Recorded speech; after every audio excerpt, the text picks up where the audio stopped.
Imagine opening a history book and reading about the Norman invasion of Normandy. Wait, what? How can a people invade a territory that literally bears their name? This logical impossibility reveals something shocking about how history gets written. Yet another example of academic Nordophobia. Normandy means Northmen's land, the territory of the Norse peoples. Calling Normans invaders of Normandy is like calling Native Americans invaders of America. But this absurdity isn't accidental. It's part of a systematic pattern where imperial powers rewrite history to justify their conquests. The mechanism is simple. Original inhabitants become foreigners. Conquerors become defenders. Recovery attempts become invasions. And most people never question it because it's in the textbooks. Now let's apply this to the Ottoman invasion of Austria. But wait, where does the name Austria come from? Austria derives from Augustus, which itself may come from the Turkic Oğuz, the foundational ancestor of Turkish peoples. The chain is clear. Oğuz, Augustus, Austria. The territory was named after a concept that may be originally Turkic. So when Ottomans approached Vienna, were they invading Austria or returning to ancestrally significant territory? But there's more.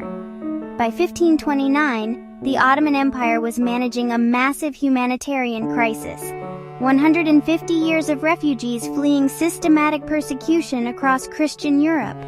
Muslims, converted populations, and ethnic minorities were being systematically expelled or eliminated across European territories.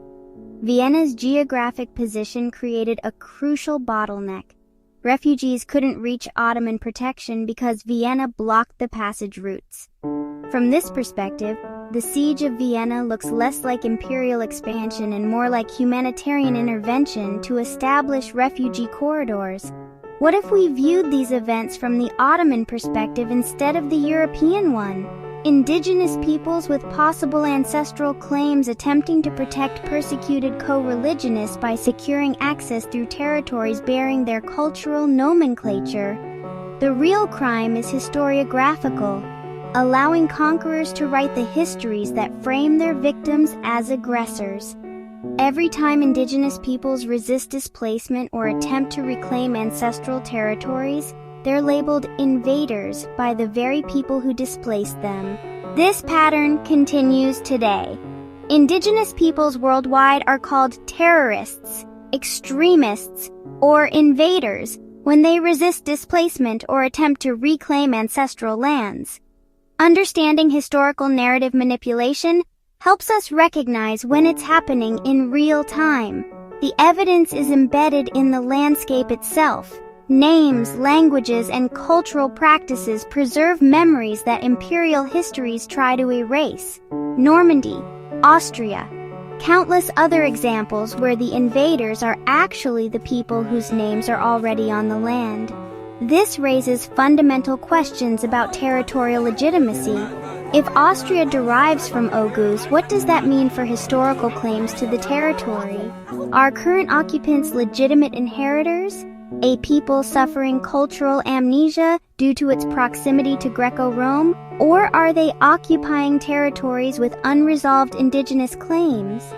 Beyond territorial questions lies humanitarian obligation. When populations face systematic persecution, do related peoples have the right, even duty, to intervene? Modern international law recognizes this principle. Historical Ottoman actions may have been ahead of their time. Why doesn't academia teach these alternative perspectives? Because acknowledging indigenous claims to European territories would require rewriting every textbook. The same institutions that benefit from current territorial arrangements control historical education. The goal isn't to replace one bias with another, but to encourage complete historical understanding that includes perspectives beyond imperial conquerors.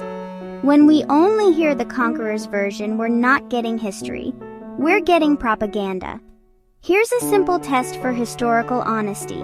If a people can't invade territory bearing their own name, then someone's lying about who the real invaders were.